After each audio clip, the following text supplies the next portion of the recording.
오늘 말씀해 주제는 하나님은 인간 다움을 지닌 사람을 들어 쓰십니다.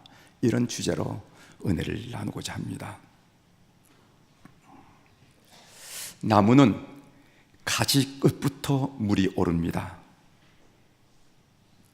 봄이 되어서 나무에 물이 오를 때가 되면 나무는 밑동부터 물을 채우는 것이 아니라 가지 끝부터 채웁니다.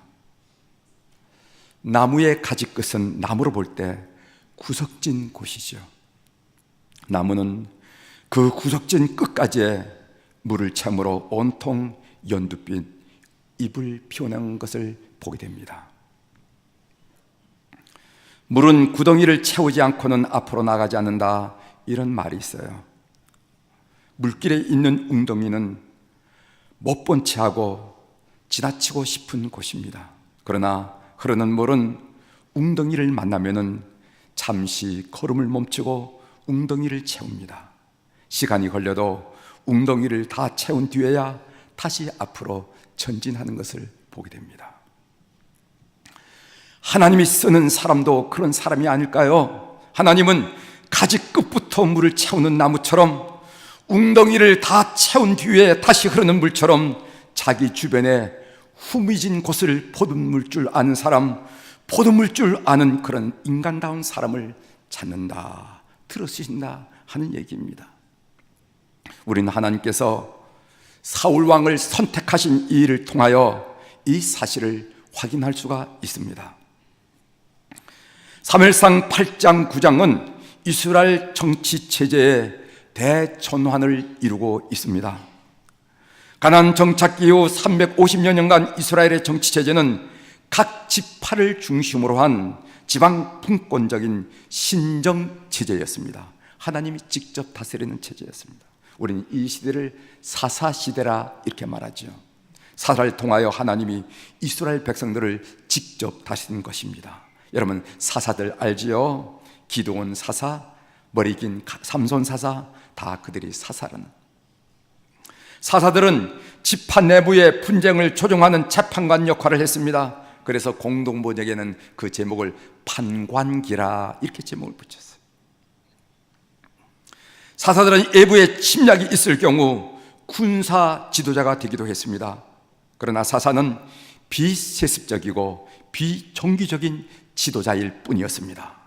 그런데 오늘 이스라엘 백성은 세습적이고 정기적인 왕을 우리에게 세워달라 이렇게 요구하는 것입니다. 그래서 이스라엘 정치체제는 중앙 집권적인 왕정체제로 전환되고 있습니다. 드디어 초대 이스라엘 왕인 사울 왕이 등장하게 됩니다. 지난주에 우리는 사무엘상 8장을 통하여 하나님의 다스림을 받아야 마땅한 이스라엘이 하나님을 거부하는 내용을 살펴보았습니다. 하나님 대신 인간 왕을 세워달라는 것이었습니다. 하나님이 경고를 하죠. 너희들이 세우는 왕은 틀림없이 너희를 종으로 삼을 것이라고, 너희 아들들을 종으로 삼을 것이고 너희 딸들을 종으로 삼을 것이라고 그래도 원하느냐고 이렇게 경고를 해요. 그래도 이스라엘은 왕을 세워달라고 막무가내입니다. 사무엘상 8장 19절 20절에 보면 그들의 이야기를 한번 들어보십시오. 백성이 사무엘의 말 듣기를 거절하여 이르되 아니로소이다. 우리도 우리 왕이 있어야 하리니 우리도 다른 나라들 같이 되어 우리의 왕이 우리를 다스리며 우리 앞에 나가서 우리의 싸움을 싸워할 것이니이다 하는지라. 여러분 보십시오. 19절 20절 이 두 절에 불과하는데 우리라는 말, 우리, 그 말이 몇 번 나온지 아십니까? 7번 나온 7번. 우리라는 말은 하나님을 거부하는 표현입니다. 하나님 없이, 우리 마음에도 우리 사이에도 하나님 없이 우리끼리 잘해보겠다는 거예요. 우리란 말을, 이 말이 되풀이 될수록 이스라엘이 얄밉습니다. 왜냐하면 그렇게 출애굽 과정에서 하나님의 은혜를 목격하고 하나님의 이적을 목격하고 하나님의 기적을 목격함에도 불구하고 하나님을 배신할 수 있다 이 말이지. 배신하는 모습을 보고 참 얄밉다 이런 생각을 하게 되는 것입니다. 그러나 하나님은 이스라엘의 배신과 배역에도 불구하고 사무엘상 9장에 이르러서 이렇게 말씀하십니다. 오늘 우리가 읽지 않은 본문인데 사무엘상 9장 16절을 한번 같이 읽어보도록 하겠습니다. 16절입니다. 내일 이맘때 시작. 내일 이맘때 내가 베냐민 땅에서 한 사람을 내게 보내리니 너는 그에게 기름을 부어 내 백성 이스라엘의 지도자로 삼으라. 그가 내 백성을 블레 사람들의 손에서 구원하리라. 내 백성의 부르짖음이 내게 상달되었으므로 내가 그들을 돌봐노느라 하셨더니. 여러분, 제가 내 백성이란 단어를 좀 강조해서 읽었습니다. 들으셨어요? 같이 읽느라 좀 모르셨죠? 그래서 제가 내 백성이 하면서 강조해 읽었습니다. 여기에서 하나님은 이스라엘을 내 백성이라고 3번씩이나 반복하고 있어요. 하나님은 이스라엘을 내 새끼라고 말하고 있는 것입니다. 사무엘상 8장 19절 20절과 오늘 우리가 읽은 사무엘상 9장 16절을 보면은 하나님을 향한 이스라엘의 배신과 배역과 이스라엘을 향한 하나님의 애틋한 마음이 극명하게 대조되는 것을 보게 됩니다. 이런 말씀을 우리가 읽어가다 보면 가슴에 감동이 와요. 감탄이 저절로 나옵니다. 우리란 말을 한 번도 하지 않고 7번씩이나 반복하면서 애면하고 배신하는 이스라엘을 향하여 하나님은 뭐라고 말하냐면은 내 백성, 내 새끼라고 3번이나 반복하면서 껴안고 있다는 것입니다. 하나님은 속도 없는가 봐요. 짝사랑도 아니고 이게 뭡니까? 그러면서 내 백성의 소원이라면 할 수 없지, 내 새끼 소원이라면 할 수 없지 하면서 왕을 세워주시겠다고 하시는 거예요. 저는 이런 하나님의 태도에서 우리 어버이의 마음을 읽곤 합니다. 자식들의 태도가 영 못마땅하지만은 자식의 소원이라면은 못 이긴 채 들어주는 어버이의 마음 말입니다. 때때로 딸이 아버지의 뜻에 반하는 결혼을 고집할 때가 있어요. 아버지는 그런 놈한테 너를 씻어내려고 내가 너를 그렇게 정성껏 키운지 아느냐? 안 된다! 라고 야단을 쳐요. 딸도 물러서지 않습니다. 고생해도 내가 고생할 테니 결혼을 허락해달라고 이렇게 때를 써요. 그런 경험이 많지요. 그러면은 자식을 이기는 부모가 없다고 부모는 속이 상하고 못마땅하지만은 딸의 의견을 무시할 수만도 없습니다. 혼수를 장만하는 날입니다. 그렇게 결혼을 반대하시던 아버지는 어머니에게 통장과 도장을 내놓으면서 지금 크레딧 카드를 내놓으면서 딸을 향한 아버지의 깊은 속마음을 드러내고 맙니다. 쓸만한 것으로 제대로 장만하라고 어머니에게 그렇게 얘기하다는 거죠. 이 속 깊은 아버지처럼 하나님께서 우리를 그렇게 대우해 오신다는 것입니다. 왕을 세워달라는 이스라엘의 요구에 응하시는 하나님의 결정에서 우리는 이런 어버이의 마음을 잃게 되는 것입니다. 이제 본문 말씀을 살펴보겠습니다. 사무엘상 9장은 하나님이 사울을 이스라엘의 왕으로 선택한 내용입니다. 사울은 어떤 사람에게 지도자로 선택되었을까? 우리 관심 있는 사항이죠. 도대체 사울은 그 많은 이스라엘 장정 중에서 어떤 사람에게 이스라엘의 첫 번째 대통령으로, 첫 번째 왕으로 이렇게 선택이 되었을까? 이 질문에 대한 대답의 일단이 오늘 우리가 읽은 암나귀를 잃은 사건입니다.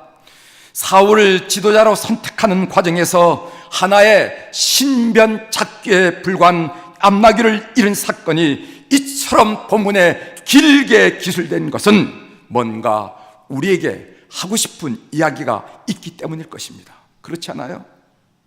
사울 왕의 선택은 사무엘이 사울의 머리에 기름을 부었다 한 줄로 처리해도 무방해요. 누가 뭐라고 그러겠습니까?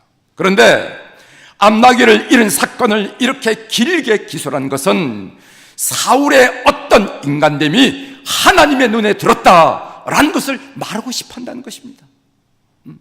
저는 본문을 읽으면서 그걸 느꼈어요. 사무엘이 사울을 안수하고 기름 부어서 왕으로 세웠다. 이래도 내용 연결에 아무 문제가 없어요. 아무 문제. 그런데 왜 신변 찾기에 불과한 이 암나귀 잃어버린 사건, 그 아버지 잃어버린 사건을 이렇게 길게 기술하단 말이지. 여기에는 우리에게 들려주고 싶은, 알려주고 싶은, 뭔가 하고 싶은 교훈이 있지 않느냐, 이런 데 착안해서 묵상한 내용들을 오늘 여러분들과 함께 나누려고 하는 것입니다. 이제 한 구절씩 읽으면서 사울의 인간됨, 하나님의 눈에 들어온 인간됨을 함께 살펴보려고 합니다. 첫 번째로 사울은 책임감이 있는 사람이었다 하는 내용이에요. 우리 4절 한번 같이 읽어보겠습니다. 그가 에브람 산지와 살리사 땅으로 두루 다녀보았으나 찾지 못하고 살림 땅으로 두루 다녀보았으나 그곳에는 없었고 베냐민 사람의 땅으로 두루 다녀보았으나 찾지 못하니라. 여기 나오는 에브람 산지는요, 가나안 땅 중앙부에 위치한 산악지대를 말합니다. 거기에 이어서 살리사란 땅이 말이 나오는데, 이 살리사라 하는 땅은 에브람 산지의 북쪽에 위치한 지역으로 살리사라 하는 마을은 시계란 뜻입니다. 아마 그 지역이 이렇게 표기된 것은 우기에만 흐르는 와디가 세계에 있었기 때문이 아닌가, 이렇게 학자들이 이야기하고 있어요. 살림은 문자 그대로 여우나 차칼이 사는 들짐승을 의미합니다. 그러니까 살림은 사람들이 살지 못하고 여우들이나 사는 황무지나 광야, 사막지대란 그런 의미죠. 이스라엘의 지리를 잘 모르는 우리가 이 지역들을 눈으로 그리기는 쉽지 않습니다. 그러나 성경이 이렇게 이 지명들을 비교적 자세하게 소개하는 이유는 우리가 추측할 수 있어요. 왜 이렇게 됐냐? 그것은 사울 일행은 잃어버린 암나귀를 찾기 위하여 멀고도 위험한 지역을 헤매고 다녔다 하는 것을 우리들에게 보여주고 싶었던 것입니다. 학자들은 이 코스를 계산해서 40km 정도 된다고 얘기하고 있어요. 백리길을 그렇게 다닌 것입니다. 4절에 두루 다닌다라는 말은 히브리 동사로 아바르라 하는 동사인데, 오늘 본문에는 3번 나왔죠. 원문에 4번 나왔습니다. 그가 에브람 산지와 살리사 땅으로 두루 다녀보았으나 찾지 못하고 살림 땅으로 두루 다녀보았으나 그곳에는 없었고 베냐민 사람의 땅으로 두루 다녀보았으나 찾지 못하니라. 이런 표현의 반복을 통해서 사울과 그의 사원이 아버지 기스의 그 명을 쫓아서 산과 계곡 그리고 사막지다 광야지대를 찾아 헤매는 그 모습을 생동감 있게 우리에게 들려주고 있습니다. 사울 일행은 대충 찾아보다가 포기하고 시원한 그늘에서 시간만 보낸 것이 아닙니다. 때로는 종종 걸음을 치고 때로는 뛰면서 성실하게 아버지의 그 명령한 것을 책임감 있게 감당하는 모습을 우리가 상상할 수 있다는 것입니다. 사울은 책임감 있는 사람이었어요. 노블레스 오블리주란 말 여러분 잘 아시죠? 사회적인 특권과 지위를 누리는 귀족은 그에 합당한 책임과 희생을 감당해야 된다는 것입니다. 건강한 사회가 되려면. 그런데 이 노블레스 오블리주 반대말에 있는데, 그 반대 의미가 뭐냐면 노블레스 멜라디라 하는 말입니다. 귀족으로서의 특권과 지위는 차지해서 누리면서 귀족의 신분에 어울리는 책임과 희생을 회피하는 사람, 그런 이기적인 귀족을 말해서 노블레스 멜라디라 그런다는 것이죠. 병든 귀족이라 하는 의미의 노블레스 멜라디라는 말을 듣는 사람은 귀족으로서 수치스러울 수가 없어요. 우리 성도들은 하나님의 특별한 은총을 받은 사람을 믿는 여러분들이 되길 바랍니다. 이 세상에 수많은 사람들이 살고 있지만은 하나님께서 옛날에 이스라엘 백성들을 특별히 선택했듯이 이 땅에서 특별히 선택한 백성들이 바로 오늘 여러 교우들의 성도들이에요. 우린 예수 그리스도의 대속의 은혜를 받았습니다. 우린 성령의 지도와 도우심을 오늘도 체험하고 이끄심을 받고 있습니다. 거기다가 교회 안에서 집사요, 권사요, 장로요, 목사라는 신분과 직책을 우리가 받았습니다. 정말 죄인이었던 우리에게 어울리지 않는 영광이에요. 죄인이었던 우리에게 어울리지 않는 영광을 우리가 하나님으로부터 받았습니다. 문자 그대로 영적으로 노블레스가 되었다는 것입니다. 여러분은 영적인 귀족이 되었음을 믿으시길 바랍니다. 성경이 말하고 있어요. 너희들은 영적인 귀족이라는 그 귀족. 영적인 귀족에게도 그에 합당한 책임과 희생이 요구된다는 것입니다. 이제 노블리스 오블리주가 되느냐 아니면은 노블레스 멜라디가 되느냐 하는 것은 우리 자신의 선택과 결심에 따른 것입니다. 하나님이 사울을 왕으로 선택한 것은 그의 책임감과 무관하지 않다 하는 사실을 알고, 우리 하나님 앞에 영적인 귀족인 여러분들이 인생을 살아가면서 하나님이 요구하신 책임과 희생을 감당하는 여러분들이 되기를 주의 이름으로 부탁을 드립니다. 두 번째로 사울의 인격은 어떤 인격인가? 사울은 다른 사람의 마음을 헤아릴 줄 아는 사람이었습니다. 우리 5절을 한번 같이 읽어보도록 하겠습니다. 5절 그들이 숲땅에 이른 때 사울이 함께하는 사원에게 이르되 돌아가자. 내 아버지께서 암나기 생각은 고사하고 우리를 위하여 걱정하실까 두려워하느라 하니. 아멘. 3일간의 수색은 헛수고로 끝나고 말았습니다. 그러자 사울은 사원에게 집으로 돌아가자고 말합니다. 그 집으로 돌아간 이유가 무엇인가 하면은 우리 아버지가 잃어버린 암나기보다는 3일 동안 돌아오지 않는 우리 자신들이 더 걱정이 되실 것이다, 걱정하실 것이다 하는 아버지의 마음을 헤아렸기 때문에 이런 결정을 내린다는 것을 우리가 알게 됩니다. 실제로 당시에 산지를 여행하다가 맹수의 습격을 받아서 죽는 사람도 있었습니다. 타 지방에 여행하다가 도둑질을 만나서 고통스러움을 당한 때도 있었습니다. 자신을 걱정하실 아버지를 생각한 아들, 이 사울의 태도에서 다른 사람의 마음을 헤아리는 사울의 인격이 은은하게 묻어나는 것을 우리가 확인할 수 있습니다. 여러분, 효도에는 양지라 하는 말이 있어요. 양지. 이 양지라는 말의 사진적 의미는 뭐냐면 살피어 안다는 겁니다. 살피어 알아들이는 것을 말합니다. 즉 부모님의 심정을 헤아려서 받들어 드리는 것을 말하는 거예요. 내 생각대로 효도하는 것이 아니라 부모님의 심정을 헤아려서 효도하는 것을 보고 양지를 한다는 것입니다. 제가 질문 하나 드리겠어요. 아들이 어머니의 발을 씻어 드리는 것이 효도입니까? 아니면 어머니가 아들의 발을 씻기도록 가만히 놔두는 것이 효도입니까? 어떤 것이 효도예요? 언뜻 보면은 어머니의 발을 씻어 드리는 것이 효도일 것 같지요? 그렇지 않다는 것입니다. 어머니의 속마음을 헤아려서 늙으신 어머니가 자식의 발을 씻기면서 사랑을 주고 싶어 하신다면 그렇게 하더라도 못 본 척 못 이기는 척 발을 내미는 것이 효도라는 거예요. 이게 양지의 의미라는 것입니다. 칸트는 말했어요. 희생자의 관점에서 사물을 보는 상상력을 가리켜서 확정된 심성이라 이렇게 말했습니다. 확정된, 아픈 사람, 약한 사람, 힘든 사람, 그 마음을 헤아리는 것을 뭐라고 말했냐면 확장된 심성이라. 심성. 그는 말하기를 인간이 그런 심성을 잃는 순간 사탄의 하수인으로 전락할 수밖에 없다 얘기했어요. 겉은 인간인데 이기적이고 개인적이어서 내밖에 모르고 다른 사람의 아픔, 연약함, 어려움에 대해서 그 마음이 가지 않는 사람을 보고 뭐라고 하는 사탄의 하수인, 짐승이라고 얘기해요. 짐승. 임마누엘 칸트가 이야기해요. 아버지의 마음을 헤아리는 사울의 마음가짐이 돋보입니다. 하나님은 다른 사람의 마음을 헤아리고 다른 사람의 입장을 배려하는 태도를 놓치지 않으셨어요. 사울이 지도자로 선택받는 데에는 이런 타인을 향한 깊은 배려도 중요한 요인일 있음을 우리는 알게 됩니다. 이제 세 번째로 사울은 열린 마음을 가진 사람이었습니다. 6절 한번 읽어보도록 하겠습니다. 6절 그가 대답하되 시작. 그가 대답하되 벗어서 이 성읍에 하나님의 사람이 있는데 존경을 받는 사람이라 그가 말하는 것은 반드시 다 응하나니 그리로 가사이다. 그가 혹 우리가 갈 길을 가르쳐 줄까 하나이다 하는지라. 이 6절의 말씀은요, 종인 사원이 주인이 사울에게 건의한 내용이요, 사울이 독선적인 사람이었다면, 평상시 독선적인 사람이었다면 사울은 아예 이런 건의를 하지 않았을 것입니다. 사울의 주인은 집안의 종에 불과한 사원과는 비교할 수 없는 지체가 높은 입장이에요. 그러나 사울은 이 사원의 얘기조차 귀담아 듣고 그것이 옳다고 생각되어서 기꺼이 받아들였습니다. 이런 태도는 사울이 열린 마음을 가진 사람입니다. 훌륭한 리더는 열린 마음을 가져야 합니다.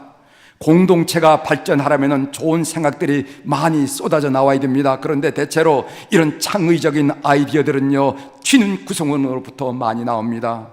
지도자는 예스맨보다는 이렇게 튀는 구성원을 피곤하다고 얘기할지 몰라.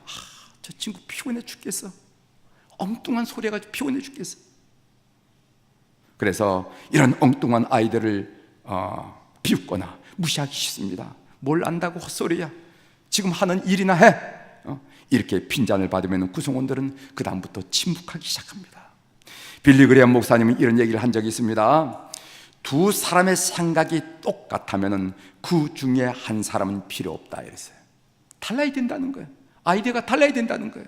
두 사람이 똑같으면 그 중에 한 사람은 없어도 된다는 겁니다. 여러분, 신약 성경의 사도 바울을 우리가 알고 있는데, 이 사도 바울이 그렇게 혁혁한 선교 열매를 거둔 것은 그에게 신실한 동역자들이 주변에 많았기 때문이었습니다. 사도 바울을 위해 살아있는 목이라도 내놓겠던 브리스길라와 아굴라, 사도 바울의 보호자였던 베베, 사도 바울을 영적인 아버지로 모셨던 디모데, 바로 그런 동역자들 때문에 그들의 사역이, 그의 사역이 풍성했음을 우리가 알게 됩니다. 그런데 여러분 생각해 보십시오. 바울이 열린 마음을 갖지 않았다면요, 바울 곁에 이런 동역자들이 견딜 수 있었겠는가? 사울이 지도자로 선택받은 데에는 이런 열린 마음이 중요한 요인이었음을 우리는 알게 됩니다. 오늘의 메시지입니다. 새겨 들으십시오. 우리는 오늘 하나의 신변잡기에 불과한 암나기를 잃은 사건을 통해서 사울의 인간됨을 살펴보았습니다. 그리고 그 인간됨이 하나님의 눈에 들었다는 사실도 우리가 알았습니다. 우리는 때때로 하나님의 사람 시험에 대해서 오해할 때가 많이 있어요. 하나님은 신령한 사람들만, 하나님 사촌대쯤 되는 사람들만 지도자로 세운 줄 압니다. 그러나 하나님이 사울을 지도자로 세운 것을 보면 그렇지만은 않아요. 하나님은 인간 다음을 지닌 사람을 지도자로 세우더라 이 말이죠. 즉, 자기 일에 책임감이 있는 사람, 남의 마음을 헤아릴 줄 아는 사람, 듣는 귀와 열 마음을 가지고 관계를 소중히 여긴 사람, 그래서 지극히 인간 냄새가 난 사람을 지도자로 세우는 것을 오늘 사울을 통해서 우리에게 보여주고 있습니다. 사랑하는 교회 여러분, 신앙생활의 초월적인 면을 강조하다 보면요, 현실에서 인간다움을 상실하거나 소홀히 여길 우려가 많이 있습니다. 책임감이 있는 성도들이 되길 바랍니다. 남의 입장을 배려하고 남의 마음을 헤아리는 교우들이 되길 바랍니다. 듣는 귀와 열린 마음을 가지고 관계를 소중히 여기는 그런 성숙한 신앙 인격을 갖는 교우들이 되기를 주의 이름으로 축원합니다. 그래서 하나님이 여러분을 그의 나라를 위해서 귀히 선택하시고 쓰는 그런 귀한 성도들이 되기를 주의 이름으로 축원합니다. 기도하시겠습니다.